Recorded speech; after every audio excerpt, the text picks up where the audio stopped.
Assalamu alaikum warahmatullahi wabarakatuh. Karibuni sana mezani kwetu. Haya jamani, tupikeni njugu mawe za nazi huku tunapiga story.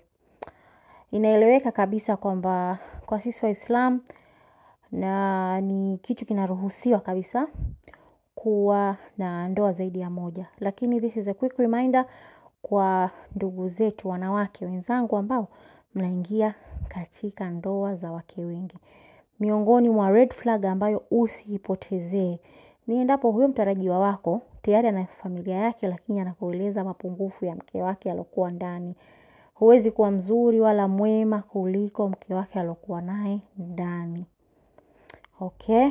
Kwa hiyo it's a very very very big red flag. Wanaume akianza kuelezea, mke wangu hapiki, mke wangu mchafu, mke wangu sijui mjeuri, sijui nini.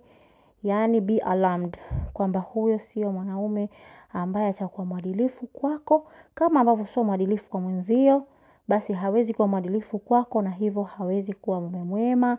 Kimbia. Okay? Haya, hiyo ni ya kwanza. Katika video zangu zitakazokuja nyingine nitaleta na red flags nyingine.